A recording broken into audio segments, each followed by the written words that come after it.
I'm Sean Graham, Davidson Armstrong. I'm the founding partner of Redwood Energy, and I believe that we can quickly address climate change using best practices by 2030. When I knew I was going to be an environmentalist was in 7th grade, when I started reading the New York Times every day, and I realized that I needed in my life some sort of sense of meaning and purpose, and I could see that that was the most dire issue that was appropriate for me to engage. I just very seriously thought about, I want to be an environmentalist. I loved nature. I loved snorkeling. I loved being a farm kid. I loved having baby animals in my life. I loved eating strawberries every day. I loved it on every level. So it came from a place of real love and need. When I moved from the farm town into the suburbs of Milwaukee, I started getting heavily bullied for being queer and nerdy. And so I had a bit of an existential crisis, a sense of, should I continue this life of misery that I'm living right now? And what would give my life meaning that would make it worth going on? And so that was why I was really looking, like 6th grade, 7th grade, trying to find meaning in life. I started reading about what was really happening in the world, particularly around our future, the one that I was going to share, with everybody. And I felt at the end of that experience, by the time I graduated high school, that I deeply understood what it meant to be marginalized and threatened. And at that point, I was both a social activist and an environmental activist.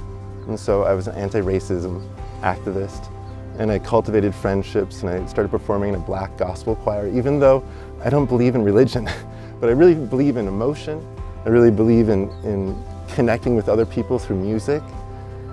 So I had a lot of experiences that helped me love other people, but not love the experience of oppression. I continued to have queer bashing experiences, and I was looking for a more genuine experience of environmental activism. My girlfriend at the time, she and I came on exchange to Humboldt State University, and I found my home.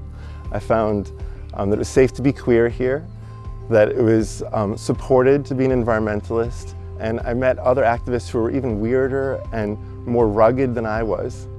Sean suggested that we go into business together, and we did that and co-founded Redwood Energy, which does energy analysis and field testing, and also energy research for all-electric affordable housing projects throughout California. We shared a common vision of high-quality, environmentally sound, all-electric, all-solar, sustainable housing projects. Redwood Energy got its name inspired by the forest activism that I had been doing in the 1990s and about the general environmental activism of the Redwood Coast community around solar power and batteries and electric vehicles and all-electric design. This whole community is really innovative, and so we wanted to name it after the community that had sponsored our consultancy as opposed to ourselves, because that wasn't really the origin of the business. It was about this entire community of technical innovators that's up here on the North Coast. I felt like we grew up in affordable housing because all the incentives were there, and there's also a social justice cause that we could collaborate on. I think the future of Redwood Energy is that we're going to grow nationally and try to work with other disadvantaged communities across the country and just focus on helping low-income households, be they in regulated or market-rate affordable housing, help them electrify quickly and affordably. What Sean did was make electrification not just possible, but also seem fun and worthy and doable by average people. And I think that really helped us. People were, before that point, saying, what is this electrification thing? What do you mean electrify our buildings? How the heck would we ever do that? And he showed us how. If I could talk to the 5th grader who just left the country and moved into a racially segregated, queer-bashing community, I would tell that person it gets so much better if you just find something worth doing and keep on working at it. Find a community that supports you, it gets so much better. Personally and professionally, really.